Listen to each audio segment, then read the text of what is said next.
नमस्कार। आप सभी को सावन माह की गजानन संकटी चतुर्थी की बहुत बहुत बधाई और शुभकामनाएं। दोस्तों, इस पोस्ट में शेयर करेंगे इसकी पावन पवित्र व्रत कथा और नियम। सावन माह की संकटी चतुर्थी को पूजनीय देवता भगवान गणेश जी को समर्पित है।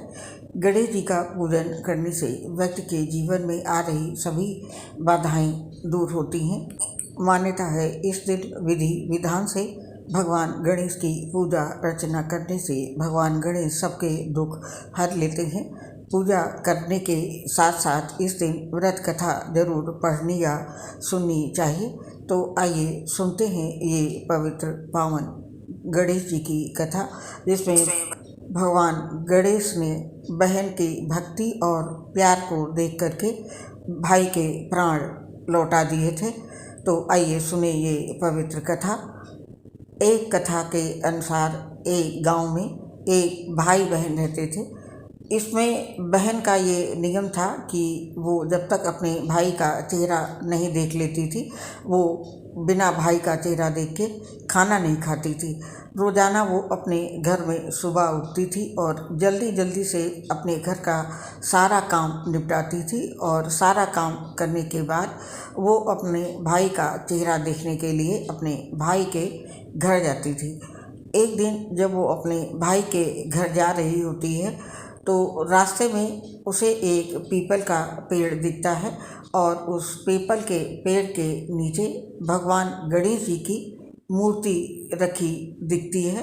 तो लड़की जो होती है वो भगवान गणेश के सामने जाती है और हाथ जोड़ करके भगवान से ये प्रार्थना करती है और कहती है, मेरे जैसा अच्छा सुहाग और मेरे जैसा अच्छा पीहर सबको दीजिएगा, ये कहती है। और वहाँ से ये कह कर के वो आगे बढ़ जाती है। जब वो जा रही होती है तो इसी दौरान जो जंगल की झाड़ियाँ होती हैं उसके कांटे उसके पैरों में चुभते रहते हैं और उसके पैर घायल हो जाते हैं। किसी तरह से वो अपने भाई के घर पहुँचती है और अपने भाई का चेहरा देखती है, मुंह देखती है और वहीं पर बैठ जाती है। उसका ये हाल देख करके जो लड़की की भाभी होती है वो भाभी उससे पूछती है कि तुम्हारे पैरों में क्या हुआ है। इस पर वो लड़की अपने भाभी से बताती है कि रास्ते में जब वो आ रही थी तो जंगल की झाड़ियों से गिरे हुए उसके कांटे उसके पाँव में चुभ गए हैं। तब उसकी जो भाभी होती है, जब वो लड़की के भाई से ये कहती है, जब वो लड़की अपने घर वापस आने लगती है, तब लड़की की भाभी अपने पति लड़की के भाई से ये कहती है कि उस रास्ते को साफ करा दीजिए और पूरा कारण बताती है कि आपकी बहन के पैर उससे घायल हो जाते हैं। तो कारण जान करके लड़की का जो भाई होता है वो कुल्हाड़ी से उन झाड़ियों को काट करके रास्ता साफ कर देता है। इस काम को जब वो करता है तो गणेश जी का जो स्थान होता है वो वहाँ से हट जाता है। इससे गणपति भगवान नाराज हो जाते हैं और नाराज होते हैं तो उसके जो लड़की होती है उसके भाई के उनके नाराज होने से प्राण निकल जाते हैं। और लोग जब अंतिम संस्कार के लिए उस लड़की के भाई को ले जा रहे होते हैं तब लड़की की भाभी उनसे रोते हुए कहती है कि थोड़ी देर रुक जाओ, क्योंकि उसकी ननद आने वाली है, वो अपने भाई का मुंह देखे बिना नहीं रह सकती है। ये उसका नियम है, ना वो खाना खाती है, वो कैसे रहेगी। तो ये सुन कर के वो लोग जो लिए जा रहे होते हैं भाई को, उसके डेड बॉडी को, तो वो सवाल करते हैं, आज तो वो मुंह देख लेगी पर कल से कैसे देखेगी।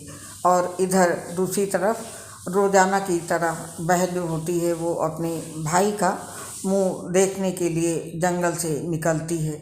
तो वो देखती है कि सारा रास्ता साफ किया गया है और वो आगे बढ़ती है तो वो देखती है कि सिद्धि विनायक जी को वहाँ से हटा दिया गया है।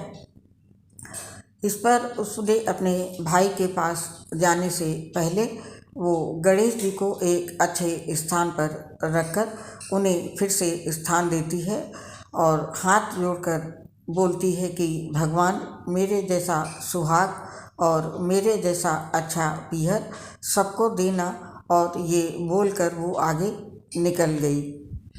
वो आगे निकल जाती है और पीछे से तब भगवान सिद्धि विनायक उसे आवाज़ लगाते हैं और भगवान कहते हैं कि बेटी इस खिचड़ी की 7 पत्तियां लेकर के जा और उसे कच्चे दूध में घोल करके अपने भाई के ऊपर छींटे मार देना, वो जीवित हो जाएगा। ये आवाज़ सुन करके लड़की पीछे मुड़ी, लेकिन देखती है कि वहाँ पर कोई नहीं था। फिर भी उसने सोचा कि ठीक है, जैसा सुना है वैसा कर लेती हूँ। वो 7 खिचड़ी की पत्तियाँ लेकर के अपने भाई के घर पहुँचती तो वहाँ पर वो देखती है कि वहाँ पर कई लोग बैठे हुए हैं और उसकी भाभी बैठी हुई रो रही है और भाई की लाश रखी है। तब उसने उन पत्तियों को बताए हुए नियम से भाई के ऊपर इस्तेमाल किया, उसका भाई फिर से जीवित हो गया। तो ये थी कथा कृष्ण पिंगल संकटी चतुर्थी की, जिसको सुनने से सभी के दुख दूर होते हैं। भगवान गणेश सबकी मनोकामना पूरी करते हैं। बोलिए गणेश भगवान की जय। जिस तरह से भगवान गणेश ने उस बहन के भाई के प्राण लौटाए, भगवान गणेश इसी तरह अपने सभी भक्तों, कथा कहने और सुनने वालों पर अपनी कृपा बनाए रखें। और अब जानते हैं इस दिन के व्रत के नियम क्या हैं। इस दिन सुबह जल्दी उठें, यानी कि ब्रह्म मुहूर्त के दौरान सूर्योदय से लगभग 2 घंटे पहले फिर स्नान कर लें, साफ कपड़े पहने। इस दिन ब्रह्मचर्य का पालन करें। इस दिन चावल, गेहूं और दाल का सेवन किसी भी रूप में ना करें। हालांकि आप फल, दूध या व्रत के व्यंजन ले सकते हैं। इस दिन तामसिक चीज़ें जैसे लहसुन, प्याज, मांस, मदिरा या नशे की चीज़ें, इन चीज़ों को बिल्कुल भी नहीं लेना है, लेना ही नहीं है। इन चीज़ों को इस दिन छूना भी नहीं चाहिए। इस दिन रात में पूजा करने के बाद, यानी कि मुख्य पूजा करने के बाद ही व्रत खोलना चाहिए। तो ये थे गजानन चतुर्थी पूजा के नियम। और आपसे इस पोस्ट से अब हम आज्ञा चाहते हैं। आपसे शीघ्र मुलाकात होगी। तब तक के लिए आप सभी को मेरा प्यार भरा नमस्कार।